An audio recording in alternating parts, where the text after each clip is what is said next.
Bismillahirrahmanirrahim. Assalamualaikum warahmatullahi wabarakatuh. Waalaikumsalam warahmatullahi Waalaikumsalam warahmatullahi wabarakatuh. Alhamdulillahirabbil alamin. Shalatu wassalamu ala asyrafil anbiya'i wal mursalin sayyidina wa maulana Muhammadin wa ala alihi wa sahbihi ajma'in. Amma ba'd. Alhamdulillahirabbil alamin. Segala puji bagi Allah yang telah memberikan kita nikmat kesehatan sehingga kita dapat melaksanakan perkuliahan secara online. Kedua kalinya selawat serta salam tak lupa kita sanjungkan kepada junjungan kita Nabi kita Nabi besar Muhammad sallallahu alaihi wasallam. Baik, kami dari kelompok 7 akan mempresentasikan makalah kami yang berjudul pendekatan pemrosesan informasi. Namun sebelum itu kami akan memperkenalkan anggota-anggota kami. Yang pertama ada Saudara Arifin Siregar.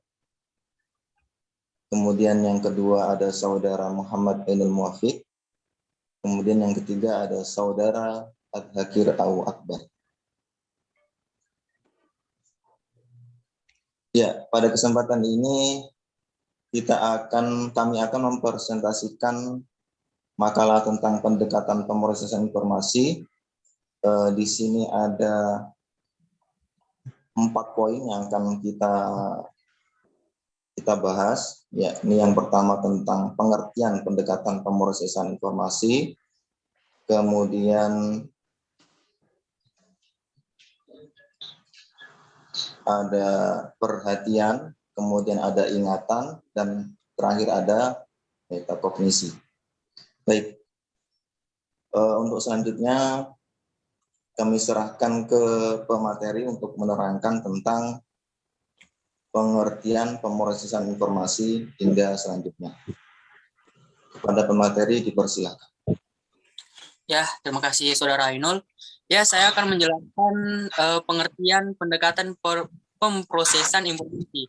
Nah, pendekatan pemrosesan informasi adalah pendekatan kognitif di mana anak mengolah informasi, memonitornya, dan menyusun strategi berkenaan dengan informasi tersebut. Inti dari pendekatan ini adalah proses memori dan proses berpikir. Menurut pendekatan ini, anak secara bertahap mengembangkan kapasitas untuk memproses informasi yang memungkinkan mereka untuk bisa mendapatkan pengetahuan dan keahlian yang kompleks. Behaviorisme dan model asosiatif belajar adalah kekuatan yang dominan dalam psikologi untuk 1950-an dan 1960-an. Ketika banyak psikologi mulai mengakui bahwa mereka tidak dapat menjelaskan pembelajaran anak-anak tanpa mengacu proses mental. Menjadi label untuk pendekatan yang berusaha untuk menjelaskan perilaku dengan memeriksa proses mental, meskipun sejumlah faktor mendorong pertumbuhan psikologi kognitif. Tidak ada yang lebih penting daripada perkembangan komputer. Secara sederhana, analogi sistem pemrosesan informasi aktif yang dikemukakan oleh psikologi kognitif untuk menggambarkan hubungan antara kognitif dengan otak adalah dengan sistem komputer yang seakan-akan menjelaskan bagaimana kognitif manusia bekerja dengan menganalogikan hardware sebagai otak fisik dan software sebagai kognisi. Lihat lanjutnya.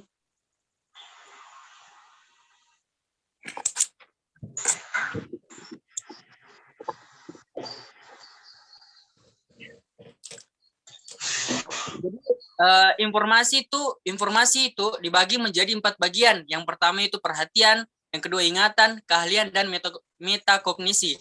Yang pertama yaitu perhatian.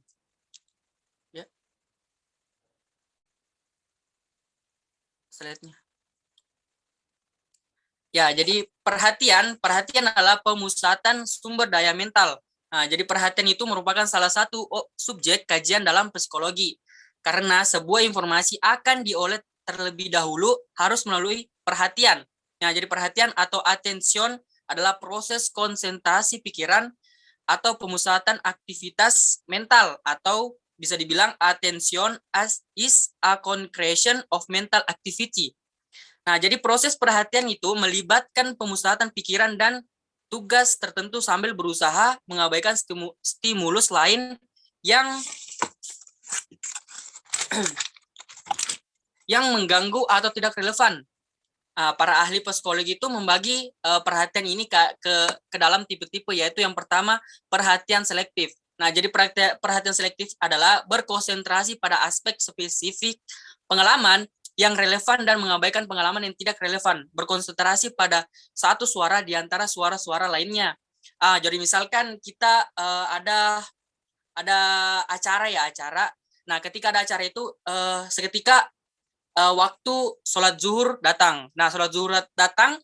Nah, ketika azan kita hanya mendengar, padahal ada acara di dekat situ, ada musik ya, ada musik, biasanya ada acara-acara itu musik. Nah, padahal musik itu suaranya besar ya, kalau dibilang besar ya daripada masjid itu, tapi kita perhatian berpusat itu ke masjid tersebut. Nah, jadi itulah perhatian selektif ya.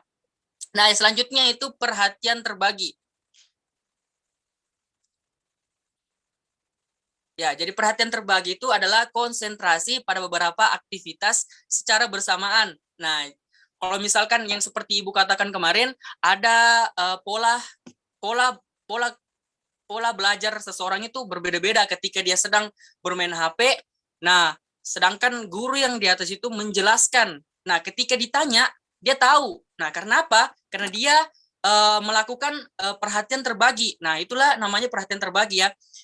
Pendengaran, fokus mendengarkan, sedangkan mata fokus melihat HP tersebut. Nah, jadi itu 5/5 lah ya. Nah, itulah perhatian terbagi ya. Nah, selanjutnya itu perhatian berkelanjutan. Ya, perhatian berkelanjutan.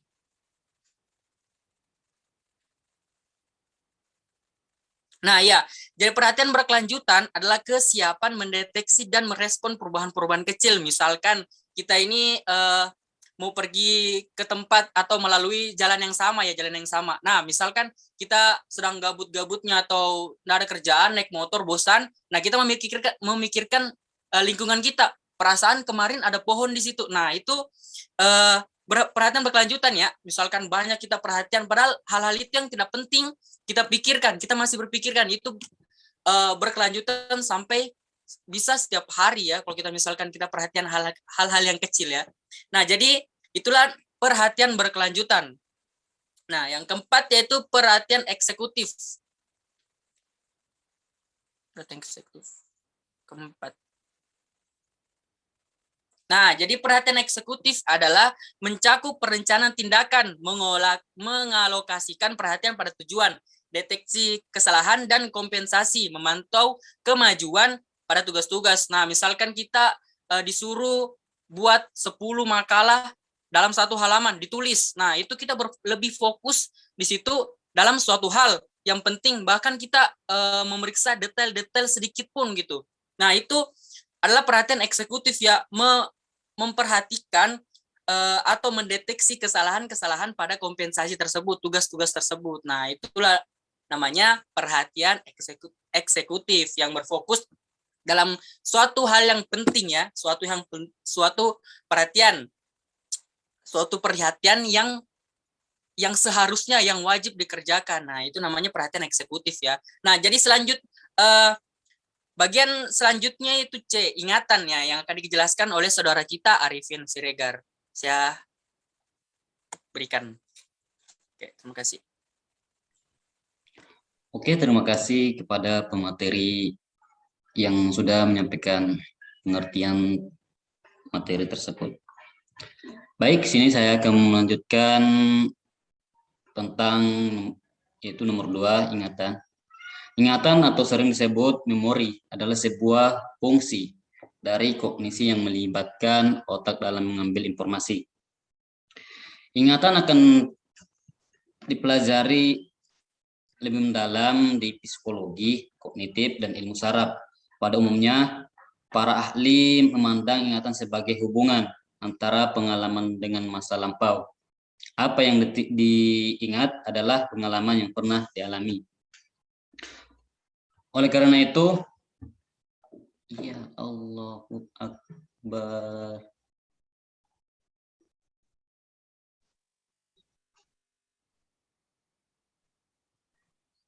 Ya, lanjut. Habis ke waktunya. Masih direkam, lanjut. Oke, baik, lanjut. Tadi ada kesalahan. Baik, oleh karena itu ingatan didefinisikan sebagai kemampuan untuk memasukkan. Yang pertama, yaitu dalam proses mengingat informasi ada 3 tahapan, yaitu memasukkan informasi, menyimpan, dan mengingat kembali. Yang pertama, memasukkan informasi. Para ahli itu fungsi memasukkan dapat dibedakan dalam 2 cara, yaitu yang pertama memasukkan dengan cara tidak sengaja, dan yang kedua memasukkan dengan cara sengaja. Memasukkan ingatan dengan cara tidak sengaja itu, dengan cara ini apa yang dialami dengan tidak sengaja dimasukkan dalam ingatan. Contohnya, ada suatu kejadian yang tidak sengaja dia mengingat bahwa oh, ternyata kejadian ini pernah saya lihat pada minggu-minggu yang lalu.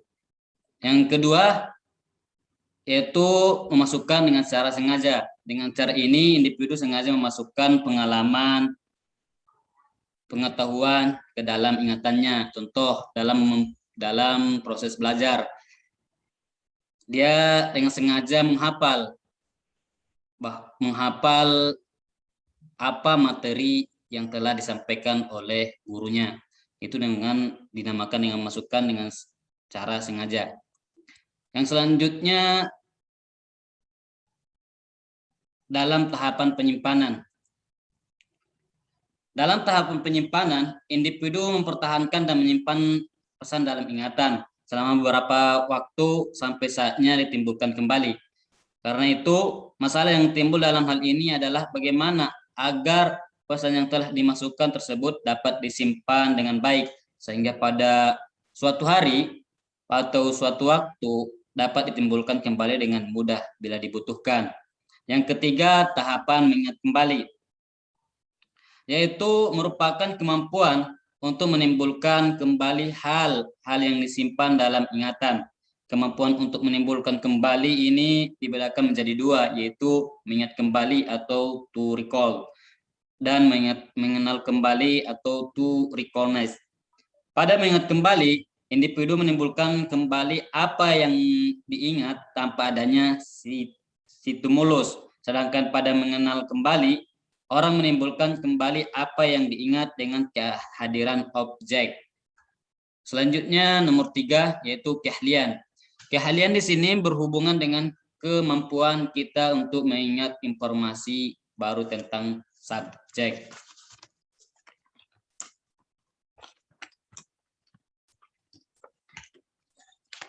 Kemampuan kita untuk mengingat informasi suatu subjek bergantung apa yang telah kita ketahui tentangnya. Sebagai contoh, kemampuan seorang siswa menceritakan apa yang ia lihat ketika berada di perpustakaan. Sebagian besar ditentukan oleh apa yang telah ia ketahui tentang perpustakaan, seperti di manakah letak buku, dengan topik tertentu, dan cara meminjam buku. Apabila pengetahuannya dan perpustakaan sangat sedikit, siswa tersebut akan memiliki lebih banyak kesulitan dalam menceritakan apa yang ada di dalam perpustakaan tersebut. Salah satu alasan mengapa anak mengingat lebih sedikit ketimbang orang dewasa adalah karena mereka kurang ahli dalam banyak bidang. Pertama, keahlian dan pembelajaran. Keahlian dan pembelajaran itu mempelajari perilaku dan proses pikiran. Para ahli memberikan kita wawasan tentang cara membimbing para siswa untuk menjadi pelajar yang lebih efektif. Yang kedua, pola organisasi yang bermakna. Di dalam mendeteksi faktor atau pola organisasi, yang berarti ini para ahli lebih baik dalam memperhatikan faktor-faktor penting dari masalah dan konteks yang mungkin diabaikan oleh para pemula. Yang ketiga, organisasi dan kedalaman pengetahuan. Pengetahuan para ahli diatur di sekitar ide atau konsep penting lebih baik bila dibandingkan dengan pengetahuan para pemula atau national research. Ini memberikan para ahli pemahaman yang jauh lebih mendalam akan pengetahuan dibandingkan dengan pemilik para pemula.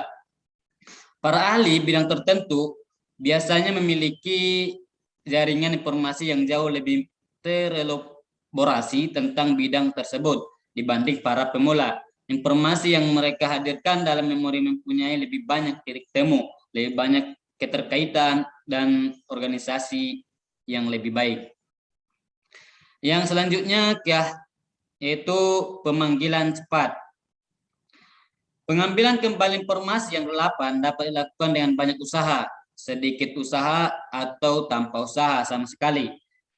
Sebagai contoh, para pembaca yang sudah ahli bisa dengan cepat menandai kata-kata dari sebuah kalimat dan menandai sebuah kalimat dan paragraf.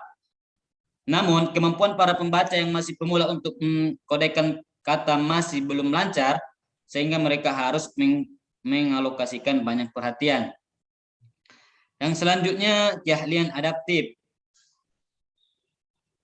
Keahlian adaptif, pertanyaan yang penting lainnya adalah apakah beberapa cara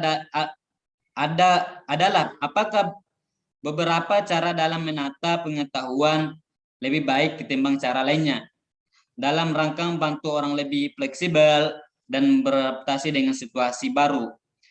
Ahli adaptif dapat melakukan pendekatan terhadap situasi baru dengan fleksibel daripada selalu menangkap dengan rutinitas tatap dan kaku. Yang selanjutnya yaitu strategi.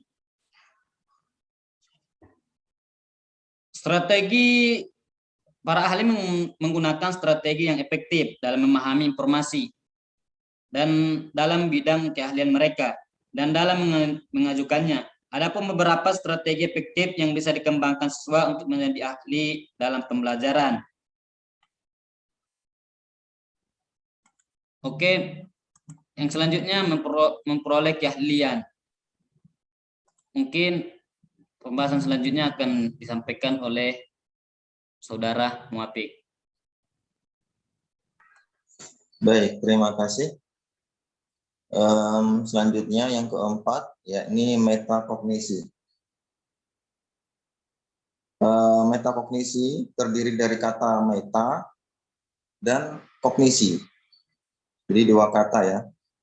Jadi yang pertama meta artinya setelah atau melebihi dan juga di atas. Kemudian kata kognisi artinya mencakup keterampilan yang berhubungan dengan proses berpikir.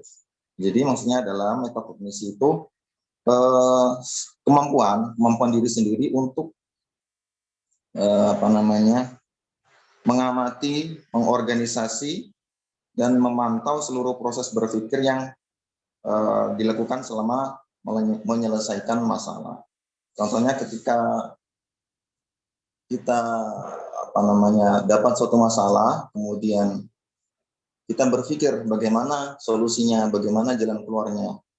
Nah, kita pasti akan berpikir tentang pengalaman kita sebelumnya atau pengetahuan kita yang sudah ada.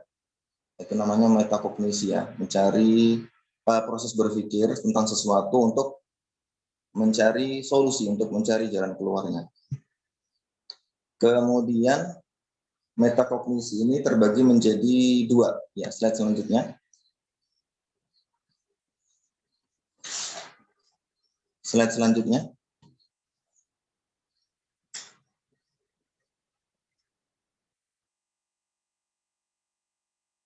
Slide selanjutnya, Arifin. Ya.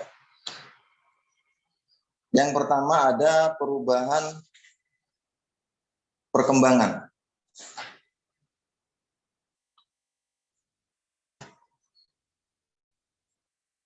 Kemudian yang kedua ada model pemrosesan informasi yang baik. Dan yang ketiga ada strategi dan regulasi metakognitif.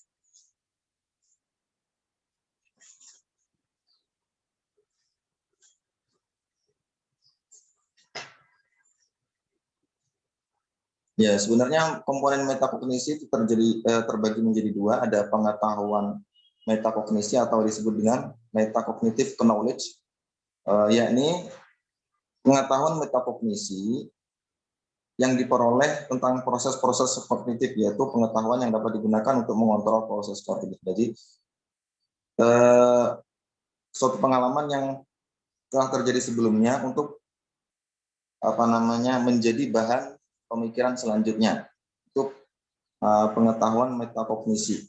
Kemudian ada pengalaman metakognisi, yakni pengalaman belajar seseorang yang mencakup serangkaian aktivitas yang dapat membantu dalam mengontrol kegiatan belajarnya. Ya, mungkin ini yang dapat kami sampaikan. Kurang lebihnya mohon maaf. Wassalamualaikum warahmatullahi wabarakatuh.